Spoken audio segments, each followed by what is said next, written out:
Avec cette vague de chaleur qui se referme. Pour en parler, invité exceptionnel Agnès Pannier-Runacher, bonsoir. Vous êtes ministre de la Transition écologique, de la biodiversité, de la forêt, de la mer et de la pêche. Nous a rejoint aussi sur ce plateau Julien Cholin, bonsoir. Vous êtes l'un de nos journalistes politiques et aussi spécialiste des questions environnementales. La dernière fois que nous avez reçu, vous rentriez du Groenland. On va tout de suite commencer, Madame la Ministre, avec, on vient de l'entendre, cette vague de chaleur se referme ce soir. Ça ne veut pas dire que tout va bien, tout est derrière. Ça ne veut pas dire que c'est reculé pour mieux sauter, en fait. Oui, parce qu'en fait, cette vague de chaleur, elle n'est pas totalement terminée, puisque sur la Méditerranée, il va continuer à faire très chaud. On a une grande partie de la France qui est en vigilance jaune sur les orages, avec des possibles orages assez violents, ponctuels, locaux, mais assez violents. Et surtout, cette vague de chaleur, elle a contribué encore à renforcer la sécheresse des sols et la baisse de notre ressource en eau. Et donc, déjà sur plus de 10 départements, nous avons dû mettre en place des mesures de restriction et nous sommes en phase de crise. Et au fur et à mesure où l'été va se dérouler, si on a encore des remontées de chaleur, sans forcément avoir un épisode aussi marqué, on va devoir gérer un capital eau qui va s'amenuiser tout au long de l'été. Et les conséquences, évidemment, on va les voir de toute façon de manière récurrente. On va tout de suite aller sur le terrain, Madame la Ministre, et Julien aussi. On va aller voir ce qui s'est passé ces derniers jours dans les écoles. Et on en parle juste après. Regardez. Partout en France, de nombreuses salles de classe se sont transformées en fournaises. Des enseignants ont photographié pour nous leur thermomètre. 31 degrés à Roubaix ce matin, 33,8 degrés à 11h à Aix-les-Bains et jusqu'à 41,1 degrés à Bezons dans le Val d'Oise. Même à ces températures-là, aucune obligation de fermer un établissement. C'est au maire de le décider. 200 écoles sont aujourd'hui restées portes closes. Celle-ci à Meudon était ouverte, mais à chaleur exceptionnelle, moyen exceptionnel. Est-ce qu'on allume le tuyau ? À l'heure de la récré, c'est système D, un tuyau d'arrosage pour mieux supporter les 35 degrés. Agnès Pannier-Runacher, on en a parlé ici même sur ce plateau hier soir, la question de la climatisation, c'est pas l'alpha et l'oméga de la lutte contre le réchauffement climatique. Je sais que dans votre bureau, vous n'avez pas la clim, je crois. Mais dans certaines écoles, ça peut servir. Est-ce que le plan pour équiper les institutions les plus essentielles, écoles, hôpitaux, est-ce que le plan suit son cours ? Je crois qu'il n'y a que quelques 5000 écoles. Aujourd'hui, on est dans le rythme. Oui, on est dans le rythme. C'est-à-dire que le président de la République avait lancé, il y a 18 mois, un plan de rénovation thermique des écoles.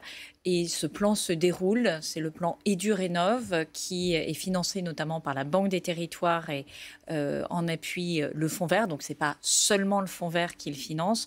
Et nous sommes à un rythme de 5000 écoles qui ont été rénovées. Et ça continue parce que les projets affluent.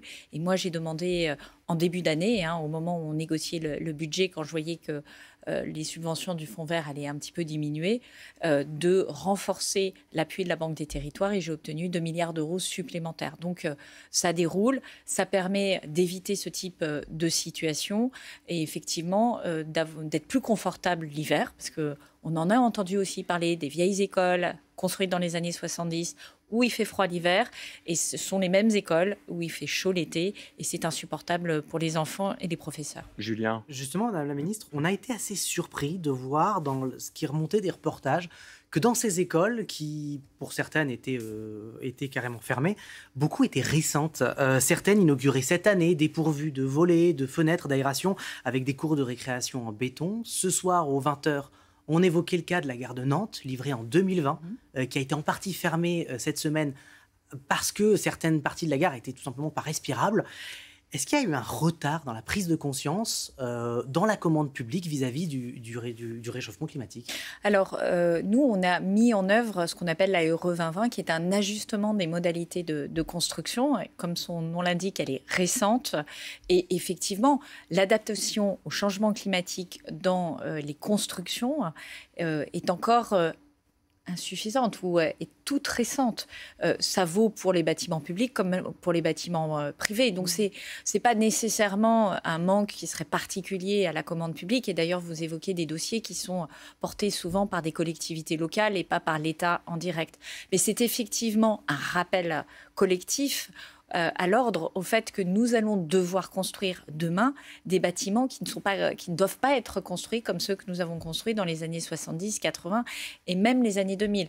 Des bâtiments qui prennent en compte le risque d'îlots de chaleur, des bâtiments qui intègrent les notions de circulation d'air, éventuellement de climatisation, ça dépend des situations. Vous ne construisez pas de la même manière dans le sud et dans le nord, en montagne et en plaine, mais il est essentiel d'adapter les bâtiments publics, d'adapter les bâtiments privés au dérèglement climatique.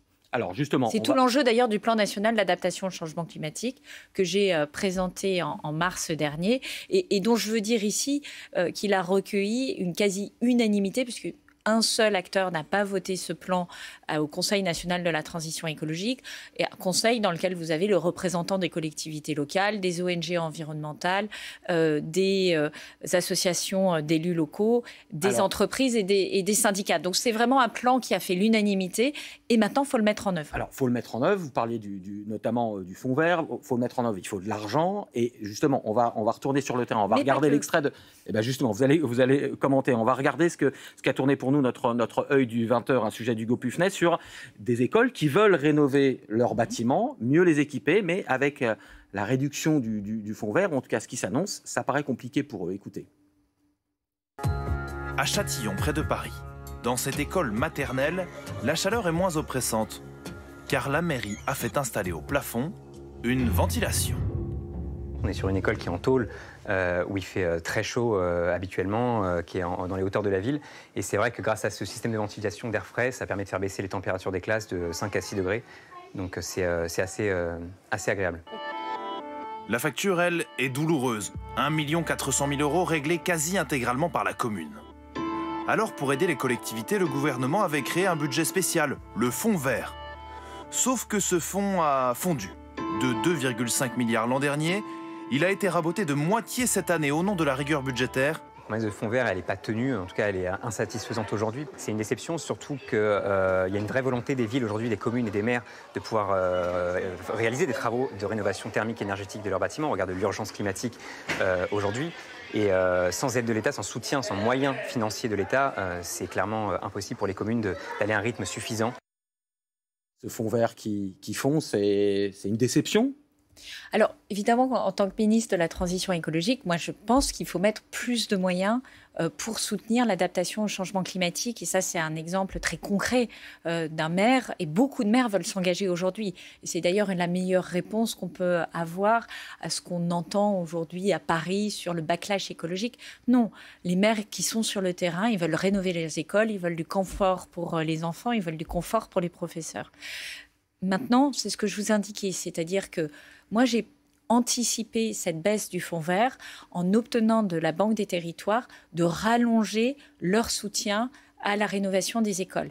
Et ce qui est intéressant dans la rénovation thermique des écoles, c'est que c'est non seulement plus de confort pour tout le monde, c'est essentiel, mais c'est également une baisse de la facture énergétique. Et cette baisse de la facture énergétique, elle contribue à aider au financement des projets. Je vous donne en moyenne les opérations que porte la Banque des territoires, c'est moins 30% de la facture énergétique. Et c'est comme ça qu'on arrive à trouver les financements.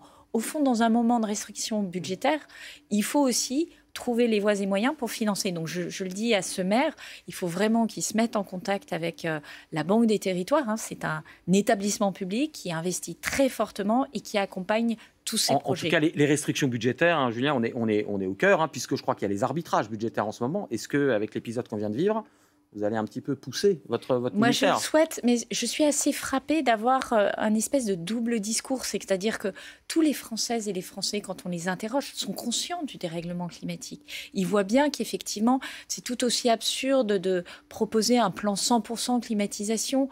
Et la polémique sur la climatisation est absurde parce qu'en fait, oui, il va falloir climatiser, mais évidemment pas partout. Et il nous le rappelle, ça va coûter très cher si on faisait n'importe quoi. Mais vous parlez d'un double discours chez les Français. Est-ce qu'il n'y a pas un double discours aussi? Non, pas chez les aussi... Français. Je vais jusqu'au bout. Alors, double les discours Français aussi au sein du gouvernement.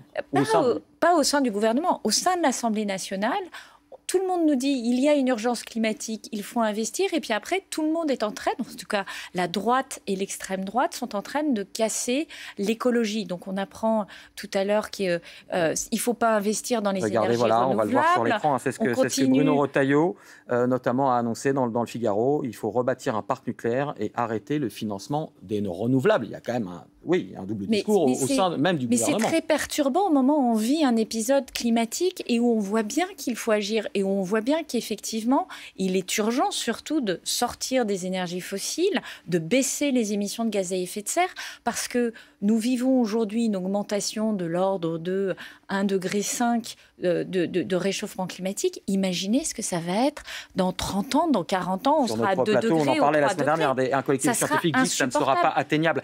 En termes de double... Ça ne sera pas atteignable, ce n'est pas une justification pour ne pas agir. C'est-à-dire que chaque dixième de degré économiser est bon à prendre. On est à 1,5 degré. Est-ce qu'on a envie d'être à 2 degrés? Mais non, moi, je n'ai pas envie d'être à 2 degrés. Justement, on sent que votre position est difficile. Julien, on allait parler des ZFE, parce que vous avez travaillé sur ce dossier-là.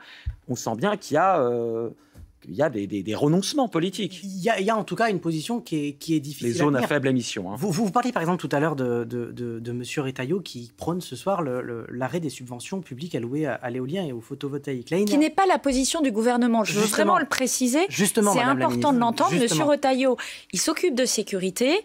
Bon, j'espère que ça va bien se passer sur la sécurité, mais le gouvernement a pris une position très claire sur les énergies renouvelables en disant, mais parce que c'est la science, en disant qu'on en a besoin. Pardonnez-moi, Madame la Ministre, mais sauf que justement, cette dissonance gouvernementale, elle a des conséquences très concrètes. Je vous donne cet exemple-là. Le secteur des rénovations.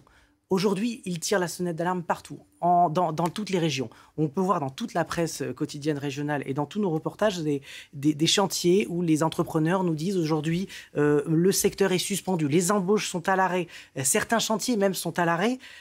C'est quoi le risque avec ce genre de message tel que celui prononcé par le ministre? C'est irresponsable. C'est du populisme le plus, je dirais, basique. C'est-à-dire que, au fond, peu importe l'intérêt des Français, pourvu qu'on aille récupérer des voix à droite et au-delà.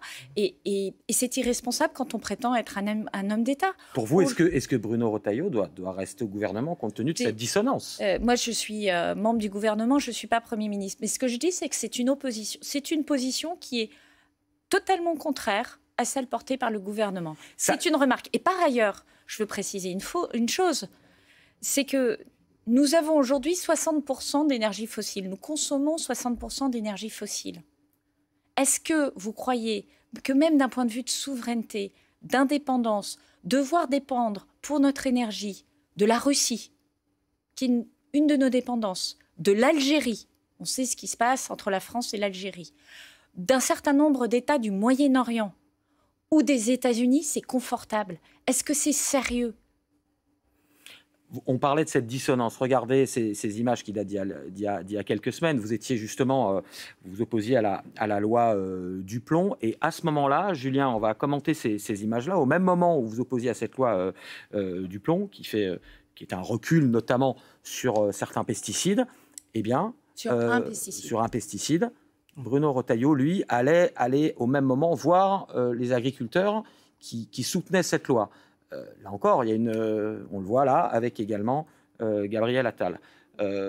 C'était une scène assez, vous en dites témoin, Julien, c'était une scène assez étonnante quand même. Et là, on parle vraiment d'une opposition au sein même du gouvernement. Et je dirais même plus au sein même de l'exécutif aussi, puisque Emmanuel Macron, le président de la République, avait appelé à rejeter le texte. Il a déploré après coup, je cite, une erreur historique.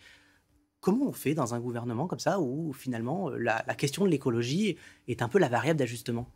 Alors, je ne crois pas que la question de l'écologie soit la variable d'ajustement, parce qu'encore une fois, la position du gouvernement, c'est-à-dire celle qui a été défendue en tant que ministre, et ce n'était pas moi qui la défendais en l'occurrence, c'est le refus de la réintroduction de ces néonicotinoïdes et assimilés. Et cette position a été battue. Des produits tueurs d'abeilles, on les appelle comme ça. Oui, alors c'est peut-être une caricature, mais peu importe. Cette proposition qui était portée par le gouvernement a été battue au Sénat. Nous n'avions pas la majorité. Bon, c'est des choses malheureusement qui arrivent. Qui arrive souvent, pardonnez-moi Madame la Ministre, mais qui arrive souvent en ce moment. Mais qui arrive tout simplement parce que le pouvoir s'est déplacé du pouvoir exécutif vers l'Assemblée nationale et vers le Sénat, et qu'il y a des votes où nous sommes battus. Ça, c'est la résultante des dernières élections. Ce qui ne veut pas dire que le gouvernement n'agit pas, ce qui ne veut pas dire que le gouvernement n'a pas des convictions écologiques. Et vous avez raison de rappeler la position très claire du président de la République. Après, il faut s'arrêter un instant sur ce qui se passe. Vous avez effectivement des groupes politiques qui, pour des raisons électoralistes, vont voter contre l'intérêt des Françaises et des Français. On prend l'exemple des énergies renouvelables. Moi, si vous voulez, les énergies renouvelables, ça fait partie d'un mix énergétique. Je suis la première à avoir défendu le nucléaire. Je suis la ministre qui est allée obtenir de la Commission européenne la première reconnaissance de nucléaire au niveau européen. Je suis, avec mon collègue Marc Ferracci, la ministre qui a obtenu de la Commission européenne aujourd'hui, c'est totalement piquant comme situation, aujourd'hui, la neutralité technologique qui remet pour la première fois depuis qu'on se bat pour ça avec le président de la République, le nucléaire au même niveau que les énergies renouvelables. Donc je n'ai pas attendu M. Retailleau pour faire ce travail. Et d'ailleurs, je l'ai fait alors que c'est son groupe politique qui, en 2008, a laissé passer ce texte sur les énergies renouvelables qui ne mettait pas au même niveau. Mais dans le même temps, quand on ne fabrique pas de nouveaux réacteurs nucléaires, on produit l'électricité avec quoi ? C'est quoi qui va nous permettre de remplacer des énergies fossiles qu'on importe de produits qui ne sont pas les plus fiables du monde ? On fait comment ? Donc de toute façon, le mix énergétique est toujours indispensable aujourd'hui. On est obligé d'avoir et du renouvelable et du nucléaire. Il ne faut pas avoir fait 10 ans d'études supérieures pour dire ça. Et en plus, il se trouve qu'une partie de ces énergies renouvelables coûte moins cher que le nucléaire historique, c'est le cas des éoliennes marines, ou moins cher que le nucléaire que nous allons construire dans les années qui viennent, parce qu'il y a un coût aussi.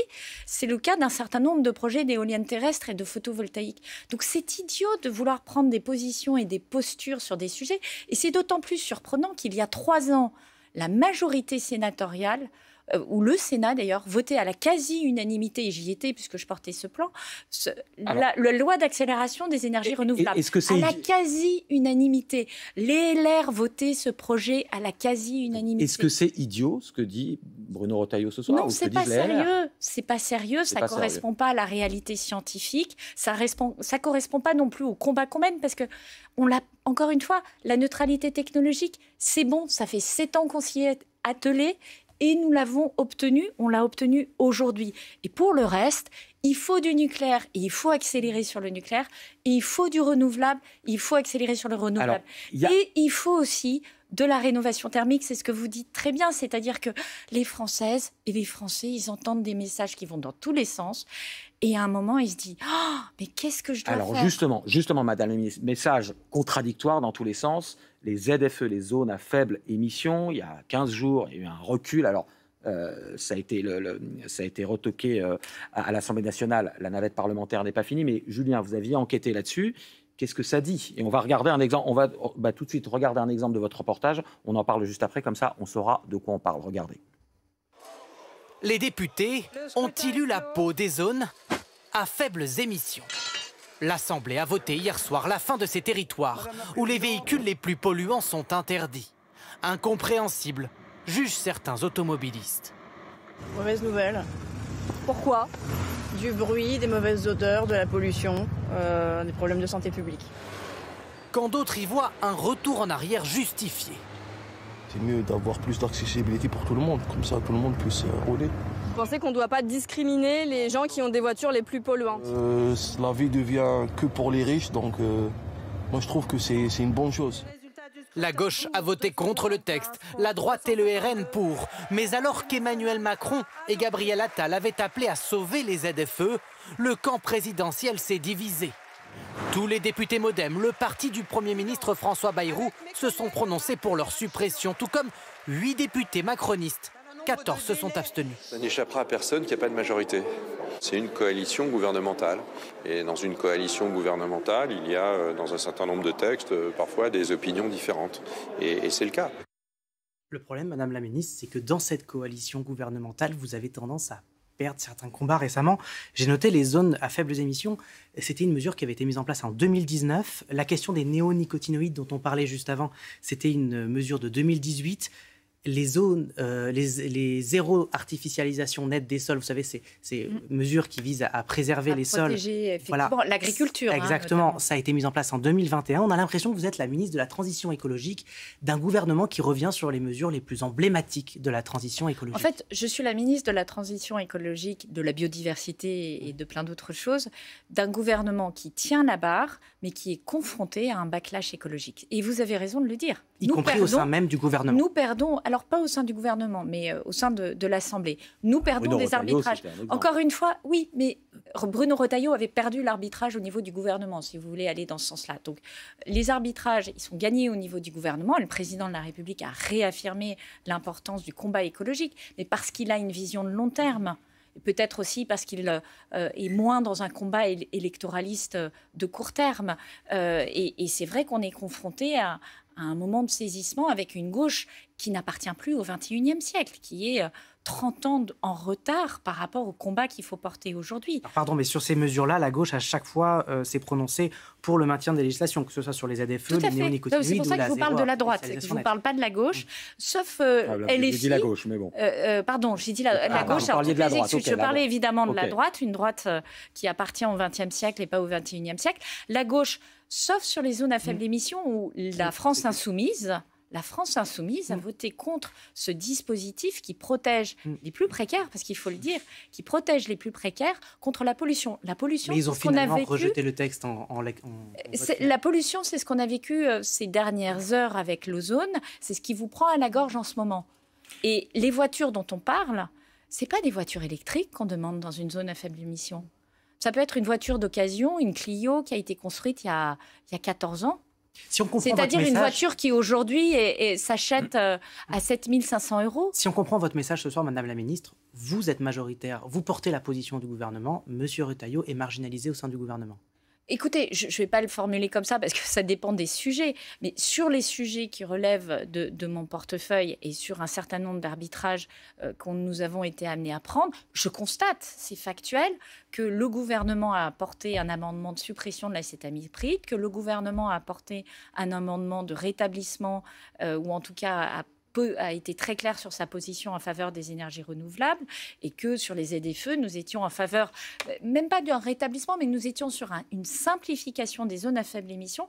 Pourquoi ? Parce qu'évidemment, on comprend très bien que les gens ont besoin de leur voiture pour circuler, qu'il faut les rassurer, qu'il faut des solutions. Donc c'était exactement l'amendement que nous portions. Madame la ministre, est-ce que face à tous ces vents contraires, parfois c'est cacophonie au sein du gouvernement, est-ce que parfois vous vous posez des questions sur votre maintien, même au sein du gouvernement, par conviction personnelle? Non, mais ma conviction personnelle, c'est d'essayer de défendre une écologie populaire qui soit une écologie qui protège les Français. C'est de faire en sorte que le plan national d'adaptation au changement climatique que je porte depuis plusieurs mois, il se déroule et c'est ce que je suis en train de faire. C'est de faire en sorte que sur la programmation pluriannuelle de l'énergie, vous avez pu le constater, on a fini par renverser le vote et qu'on puisse enfin avoir une programmation digne de notre pays français. Donc, on avait envie de vous montrer une... Pardon, ce qui est en jeu, c'est effectivement de pouvoir enfin, parce que là c'est bloqué, lancer le programme nouveau nucléaire et de lancer les programmes sur les éoliennes marines, parce que les éoliennes marines, c'est ce qui fera baisser la facture d'électricité. On avait envie de vous montrer une dernière séquence, Madame la Ministre. Regardez vite, Julien, vous étiez en Corse il y a tout juste quelques jours, vous êtes aussi ministre de la Pêche. Regardez ce que dit ce pêcheur corse, et on terminera là-dessus sur la manière dont il faut réussir à emmener toute notre société et tous nos électeurs sur la cause écologique. Écoutez.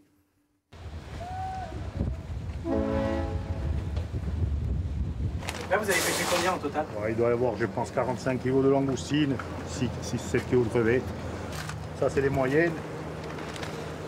Ils nous ont sorti des zones d'interdiction, alors qu'on n'a pas été concerté. On ne sait pas d'où elles sortent, ces zones. C'est-à-dire que là où je pêche la crevette devant Popriane, j'aurais plus le droit. Et au large du Taureau où j'étais ce matin, aussi à la langoustine, il y a une zone, un gros rectangle qu'ils ont interdit. Voilà. Ça a été la goutte d'eau qui a fait déborder le vase. En Corse, à l'époque, il y avait 26 chaluts. On n'est plus que 4 actifs. Donc je ne vois pas qu'est-ce qu'ils cherchent toujours à incriminer les chaluts.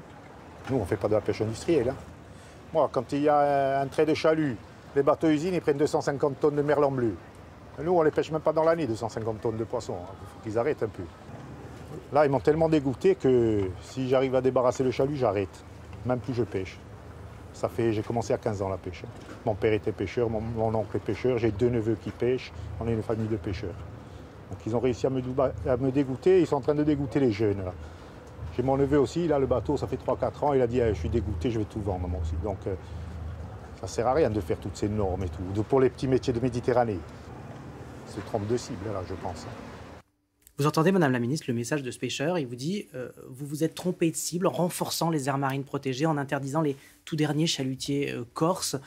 Finalement, c'est pas ça qui va permettre de lutter contre les navires-usines qui pêchent en dehors des eaux françaises. Est-ce que vous comprenez ce ras-le-bol? Non seulement je le comprends, mais je veux juste redire que ces décisions, on les a prises avec les pêcheurs. Hein. On les a prises avec ses représentants et on les a fait vraiment dans la dentelle, zone par zone. Et nous les avons fait avec les scientifiques dans la pièce, avec les ONG. Et ça n'a pas été une chose facile. Et avec les pêcheurs dans la pièce. Ça, c'est très important. Là où il a raison. Vraiment le mot de la fin, Madame là la où il ministre. a raison, c'est que cette écologie qui porte, et on voit que ces pratiques, elles sont respectueuses.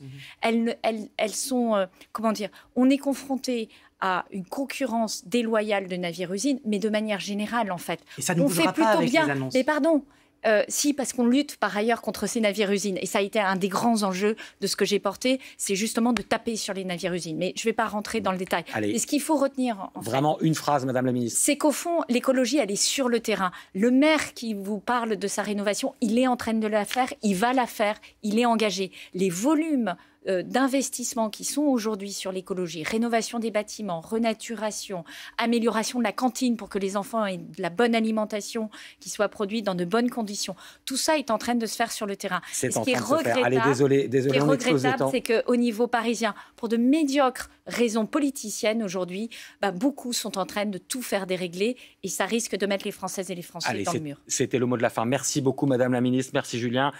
Camille Novak, on vous rend l'antenne pour le rappel de titre avec 4 minutes de retard. Pardon.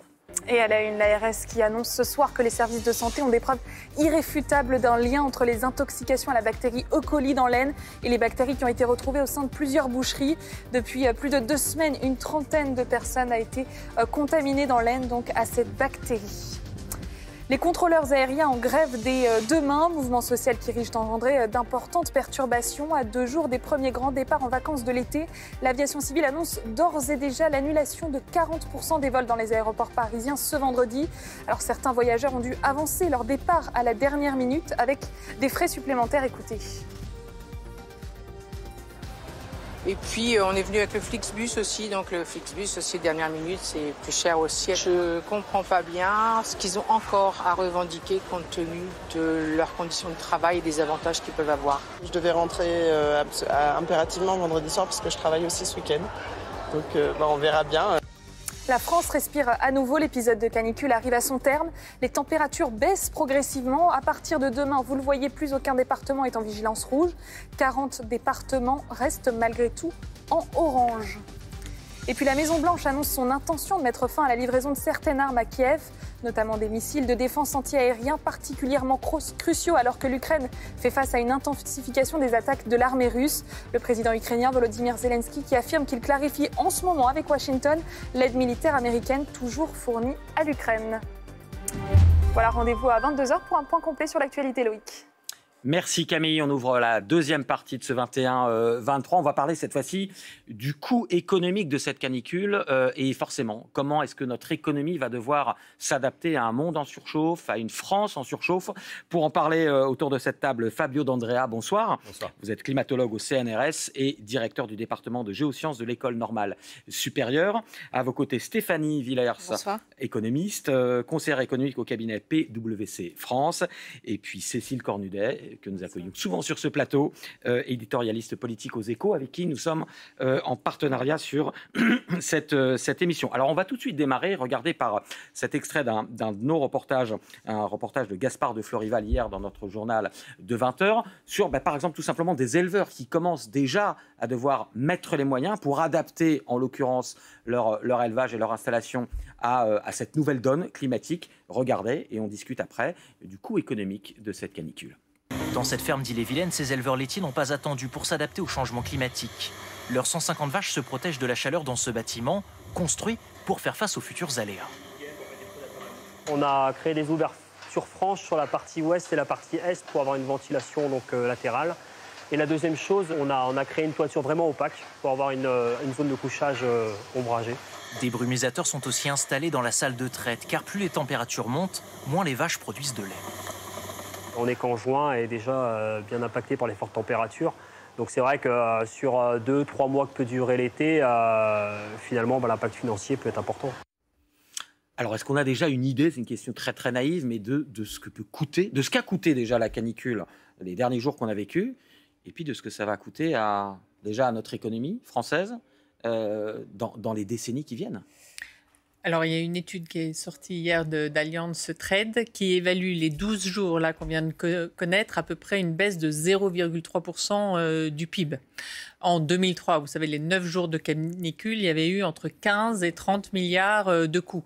Mais c'est vrai que l'agriculture est parmi les premiers touchés parce que il y a les rendements des céréales qui baissent beaucoup, à peu près 30%. Il y a le bétail qui souffre, les volailles. En 2003, il y a eu 4 à 5 millions de bêtes qui sont décédés. Et puis, il y a tout ce qui est activité physique de l'homme dehors, et donc en priorité les agriculteurs, aussi beaucoup les gens du bâtiment, mais les agriculteurs qui sont énormément impactés. On pense que la capacité physique, elle est réduite de 40% à plus de 32 degrés. Donc, vous voyez, quand on attend 38 ou 40 degrés comme ces derniers jours, c'est très lourd. Fabio D'Andrea et puis Stéphanie Villers. Oui, effectivement, pour moi qui étudie autre chose, moi j'étudie la physique des phénomènes extrêmes climatiques, voir les choses comme ça me donne un nouveau point de vue. Et je pense qu'il faudrait le dire plus souvent, en fait, que le changement climatique nous coûte. C'est mauvais pour notre santé, mais c'est mauvais pour nos poches aussi. Et les chiffres que vous dites, madame, sont monumentaux. Et si on considère que les canicules ont été quadrupliées depuis dans les dernières 20 ans, on peut attribuer beaucoup de ces dégâts au changement climatique. Et en 2003, par exemple, il y avait eu de l'inflation qui avait suivi supérieure à ce qu'on avait attendu parce que les fruits et légumes, moins de rendement, plus cher, quelques semaines plus tard. Oui. Stéphanie. Alors, mais pour autant, en fait, on sait qu'on est dans cet épisode un peu incontournable de réchauffement climatique. Donc, depuis 2003, en réalité, on a pu faire un peu s'adapter et trouver des solutions. Et je rappelle que dans beaucoup de pays à travers le monde, on connaît déjà des températures très élevées, entre 8 à 9 mois de l'année, même sur 12. Et on sait en fait s'adapter. L'appareil productif sait s'adapter en fonction de ces contraintes climatiques. Toute la question, c'est se projeter et savoir véritablement si on est sur un mouvement irrémédiable, c'est qu'on va de plus en plus vers un réchauffement climatique. Donc, on va véritablement devoir investir pour s'adapter ou en fait on fait face en fait à des aléas. Ce qui fait qu'aujourd'hui en fait on est plus dans l'aléa et donc ce qui est très compliqué d'estimer, de faire des prédictions dans ce domaine-là parce que par exemple aujourd'hui on ne sait pas si la canicule va durer encore pendant un jour, un mois, 2 mois. En fait, la réalité, c'est ça, en fait. Eh bien, Stéphanie, justement, vous parliez d'ailleurs dans le monde. On va aller plus loin. On va aller en Inde, retrouver Antoine Védéi, notre correspondant à New Delhi. Et vous allez voir que l'Inde s'adapte, mais tant bien que mal. L'Inde qui connaît déjà des températures extrêmement chaudes. L'Inde s'adapte tant bien que mal. Antoine, aujourd'hui, il fait chaud là où vous êtes à New Delhi, mais vous avez connu bien pire, je crois. Alors nous, ici, aujourd'hui, à New Delhi, on a eu seulement 34 degrés. Je dis seulement parce que l'an dernier, à peu près à la même période, le thermomètre est monté jusqu'à 53 degrés. Alors bien sûr, il a toujours fait chaud dans cette région du monde, mais ce qui inquiète les scientifiques, c'est que ces vagues de chaleur, elles sont de plus en plus précoces et de plus en plus intenses. Et bien sûr, cela a des conséquences, par exemple dans les campagnes où la terre est si sèche que les agriculteurs ne peuvent plus rien faire pousser. Leur bétail meurt de chaud, meurt de soif et cela a des conséquences puisque ce sont leurs seuls moyens de subsistance. Et on assiste depuis quelques années dans les campagnes indiennes à des suicides d'agriculteurs directement liés à la chaleur. Par endroits également, les puits, mais aussi les rivières et des lacs entiers sont à sec. Et la seule solution pour acheminer de l'eau, eh bien, c'est de charger des citernes entières sur des trains. Nous l'avons filmé dans la campagne indienne. Et puis, cette chaleur, elle a aussi des conséquences en ville, comme ici à New Delhi, où certains hôpitaux ont transformé leurs services d'urgence pour accueillir les malades de la chaleur. Vous ne trouverez plus de lits, mais des baignoires remplies de glaçons dans lesquels sont immergés les patients en situation de stress thermique. Et cela, évidemment, a un impact sur l'économie indienne. D'après le cabinet d'études McKinsey, la chaleur pourrait faire perdre à l'Inde, d'ici 2030, près de 230 milliards d'euros. Et peut-être plus inquiétant encore, d'après des analyses de la NASA, certains pans entiers du territoire indien, mais aussi du Pakistan et d'autres pays de la région, pourraient devenir inhabitables à cause de la chaleur d'ici 2050. Fabio D'Andrea, je vous voyais hocher la tête, parce que là, on parle de l'Inde, on parle de l'Asie. Je lisais que Jakarta, capitale d'Indonésie, va être déplacée dans une autre ville à cause des inondations, du niveau de la mer. Enfin, l'Asie aussi va souffrir énormément. Il y a des endroits qui sont en fort danger, et l'Inde en est un. La plaine du Gange pourrait devenir, pendant de longues périodes, inhabitable, parce qu'il y a une limite supérieure à la physiologique, à la température qu'on peut supporter et à l'humidité qu'on peut supporter. Et donc, il y a certains endroits dans le monde qui pourraient atteindre ça très rapidement à partir de la prochaine moitié du siècle, et pour des périodes longues. Et c'est la plaine du Gange, donc, et le golfe Persique, plus ou moins. Sauf que la différence, c'est qu'en Inde, il y a des centaines de millions de personnes qui habitent. Une question très, très naïve. À partir de quelle température on peut dire qu'un endroit est inhabitable pour l'homme? Alors, il faut regarder la température et l'humidité, parce que c'est la conjonction des deux qui permet à vos tissus d'évaporer et donc de vous refroidir, vous voyez. Donc, il y a beaucoup plus d'humidité, et donc les météorologues appellent ça, en fait les physiologistes aussi appellent ça, la température de bulbe mouillé, qui ne doit pas dépasser les 35 degrés, parce qu'à ce moment-là, votre tissu ne vous refroidit plus. Donc, on peut résister un certain temps, mais pas beaucoup. Donc évidemment, s'il y a par exemple des climatisation ou des choses comme ça, peut-être on peut passer en certaines périodes, mais ça ne peut pas durer longtemps. Au-delà de 35 degrés? De cette température spéciale, qui comporte plus d'humidité et plus de température. Ça dépend, c'est un rapport entre les deux qui compte. Donc c'est un peu compliqué à définir. Et sinon, Cécile et Stéphanie, pareil, question très, très naïve. Vous qui travaillez dans le domaine économique, le monde a connu des crises, le Covid récemment, les subprimes. Est-ce que ce qui s'annonce là, est-ce que l'économie face aux défis du réchauffement climatique, c'est sans comparaison avec tout ce qu'on a pu déjà connaître? Je parle en termes de choc économique. Ou de transformation? De transformation, sans doute. Ce sera des milliards et des milliards à investir pour pouvoir s'adapter à tout ça, rien que pour l'agriculture, pour changer peut-être les productions à des endroits donnés, pour irriguer, y compris dans le nord de la France, et puis dans le bâtiment. Là, en ce moment, par exemple, on parle beaucoup des écoles. Il y a 2000 écoles fermées, avec du coup des parents qui ne peuvent pas aller travailler pour s'occuper des enfants. Il y a la conception des bâtiments, l'orientation, la façon dont on met des volets, tout ça doit être repensé en fait, puisqu'on voit bien que c'est sur le long terme qu'on va être confronté à ça, et donc il faut tout repenser. Oui, mais enfin, déjà, en fait, on le savait. Je vous rappelle que l'Europe a lancé, après la crise Covid, un vaste plan visant à soutenir la transition écologique EU Next Generation de 750 milliards. Le problème, c'est qu'en fait, nos investissements sont beaucoup trop lents par rapport aux épisodes caniculaires. C'est par exemple pour rénover une école. Il y a déjà la rénovation en tant que telle qui pose un immense problème pour regarder le côté pratique. Qu'est-ce qu'on fait des élèves lorsque on rénove l'école? Donc il faut trouver un autre bâtiment. Donc effectivement, en fait, l'ensemble des collectivités font face, au-delà du problème du coût, du problème de l'organisation. Mais on ne peut pas en fait mettre ce sujet de côté.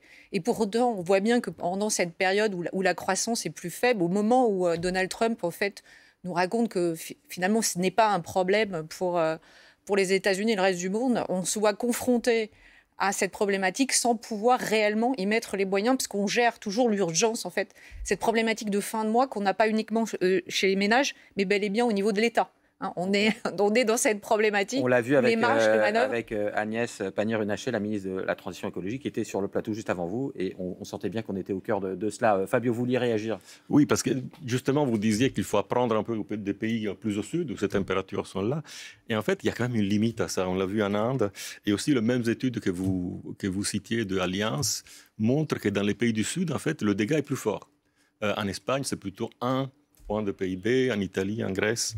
Et donc, ça nous montre comme, en fait, si, nous, on peut s'adapter, faire comme en Espagne, mais l'Espagne aussi doit s'adapter. Et ça, c'est ce qui nous attend dans le futur. Donc, les dégâts vont augmenter, on peut s'attendre. Et ça va qu'à chaque fois, ça se décale. J'ai juste un exemple. Moi, j'ai vécu à Hong Kong. À Hong Kong, c'est à peu près la température moyenne pendant 6 à 8 mois. Ça doit être 40 degrés avec 90% d'humidité. C'est quand même une place financière ultra dynamique. Effectivement, c'est très polluant parce qu'il y a des clims partout. Mais il n'empêche qu'ils ont su s'adapter depuis des décennies et l'activité économique peut perdurer. En fait, après, c'est des choix à la fois écologiques et des choix économiques. Alors, on va juste parler... Oui, Cécile, allez-y d'un mot et puis après... Non, le problème, c'est que voilà, cet immense investissement à faire arrive à un moment où on n'a plus d'argent, où il faut rembourser une dette colossale et où on a en plus cette priorité maintenant militaire de réarmement, etc., qui vient cogner tout ça et qui fait que voilà, on peut étaler les chiffres, voir l'urgence, mais personne ne sait aujourd'hui comment on fait, en France en tout cas. Alors, est-ce qu'il faut adapter? Est-ce qu'on trouvera une économie adaptée aux conditions climatiques du futur? Regardez, on va regarder un extrait d'un reportage de Sandrine Fedel. Alors, il date il y a 2 ans, c'était dans le Tarn-et-Garonne, mais vous allez voir comment des agriculteurs français se préparent déjà peut-être à cultiver des espèces différentes, à changer de variété parfois. Regardez, on en parle juste après. Pour consommer moins d'eau, cet agriculteur du Tarn-et-Garonne a planté une nouvelle variété de prunes venue d'Israël, adaptée au changement climatique. Elle résiste mieux à la sécheresse et comme la floraison et la récolte sont plus tardives, elle évite le gel printanier. On arrose à peu près 1 fois toutes les 2 semaines au lieu d'1 fois par semaine sur une prune normale. Dans le département d'à côté, cette famille d'agriculteurs a, elle, abandonné les céréales pour produire des fruits à coque, cultivés d'habitude dans des pays au climat plus aride. Amandes, noisettes et noix de pécan poussent désormais ici. Les bonnes conditions, il faut dire 40-45 degrés. On commence à les avoir. Cet été-là, il n'y a pas longtemps, il y a eu des chaleurs bien. Alors, est-ce que c'est ça l'avenir ? Changer de culture. Alors, par exemple, je ne sais pas, moi, je dis des bêtises, mais je crois qu'il y a déjà des kiwis qui commencent à être plantés en France. Oui, voilà. C'est ce que vous disiez, en fait, les problématiques de l'Espagne vont arriver en France, en fait, et en réalité, on va se retrouver à pouvoir cultiver ce qui se cultive en Espagne. Parce que justement, il y a ce réchauffement. Je pense qu'en fait, on doit changer, en fait, là aussi, de modèle. Et effectivement, les agriculteurs sont... les premiers touchés par ce réchauffement. Je me fais l'avocat du diable, Fabio, vous pouvez répondre. Qu'est-ce que vous répondez à ceux qui disent regardez, la vie n'est qu'une évolution, qu'une adaptation, on cultivera d'autres choses, on mangera d'autres choses, on s'adaptera, et puis c'est l'histoire finalement de la vie sur notre planète depuis des millions d'années. C'est tout à fait vrai. Mais combien ça coûte? Qui paye? On a le temps pour le faire? Tout est là, la question est là. Et ce n'est pas juste adapter les cultures, c'est très bien de cultiver la culture, mais il faut adapter le bâti, les horaires de travail, vous pouvez imaginer toutes ces choses-là. Donc, c'est important de pouvoir financer l'adaptation au changement climatique, première chose. Donc, le fait qu'on a réduit le fonds est un peu problématique. Et deuxièmement, il ne faut pas quand même oublier qu'il faut aussi atténuer le changement climatique. Parce que s'il continue comme ça, le coût de l'adaptation va être juste impossible. On n'a pas d'argent. Ce que vous disiez, Cécile. Donc, il faut faire les deux questions choses. de coût, en fait. Alors qu'il y a aussi, c'est une priorité, mais alors qu'il y a aussi d'autres priorités. Et là, évidemment, on ne parle que de ça parce qu'on a subi une terrible chaleur. Mais regardez comme le scepticisme sur ces sujets avait progressé ces derniers mois. Donc, il faut aussi, pour qu'on puisse tous s'adapter, certes qu'on ait des moyens, mais qu'on ait une volonté collective, le sentiment qu'il faut faire... évidemment, parce que sinon, on sera rattrapé et ce sera trop tard pour s'adapter. Alors, j'avais envie de discuter avec vous dans la dernière partie de cette page, de la manière dont, parce que c'est tout l'enjeu qui est là aussi pour embarquer nos concitoyens, les électeurs, dans la cause climatique. Souvent, on oppose le danger de la fin du monde et les difficultés de la fin du mois. Je vais vous emmener au Texas. Regardez, vous allez regarder un extrait d'un reportage absolument édifiant de Lila Bellili, une de nos grandes reporters pour notre émission Envoyé spécial, qu'on avait tournée au moment de la campagne présidentielle américaine en novembre dernier. Et on va voir que le Texas, qui est vraiment symbole de l'Amérique, notamment trumpiste, avec des gros 4x4, et puis on ne se préoccupe pas tellement de la planète, et bien le Texas est devenu un des États, c'est un État américain les plus vertueux, les plus verts. Et là, eh bien, l'écologie et business font bon ménage. Regardez.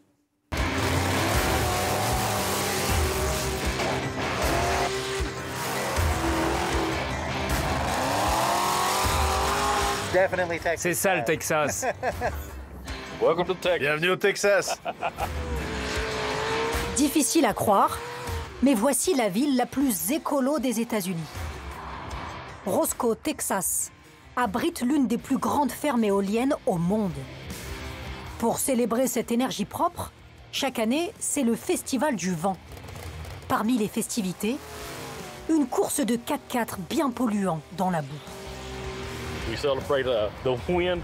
On fête le vent tout en cramant de l'essence. À l'ancienne. C'est comme ça à Roscoe, tout ou rien. Un homme a vécu ces évolutions en première ligne. La ville était en train de mourir. On avait une petite industrie avec les chemins de fer et bien sûr l'agriculture. Mais les jeunes, quand ils sortaient de l'école, ils partaient dans les grandes villes, à Dallas ou San Antonio. Pete Porter, maire pendant 20 ans, républicain convaincu et fervent partisan de l'éolien. Roscoe serait-elle devenue écolo ? Ici, on vote plutôt républicain et Donald Trump. Alors cette conversion soudaine à l'écologie sonne un peu faux. Prêt pour le concert ce soir ?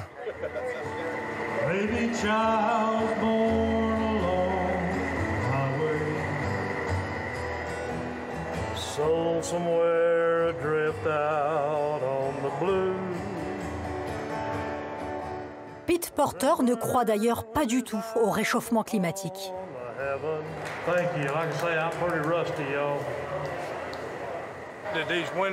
Est-ce qu'on a installé ces éoliennes pour la planète ou pour l'argent ? Je vous le dis, c'est pour l'argent. Je pense qu'il faut prendre soin de la planète. Mais je ne crois pas que la planète soit dans un mauvais état, comme les gens le disent. On a d'autres problèmes bien plus importants.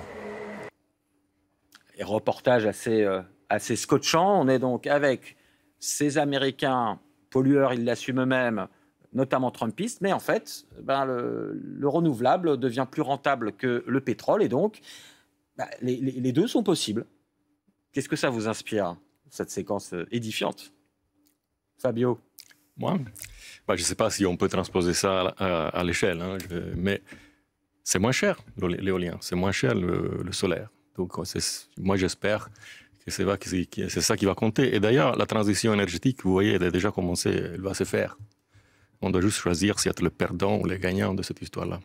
Donc il faut juste arrêter les énergies carbonées, parce que c'est pas seulement ils font mal, mais ils nous portent dans le mur aussi économiquement.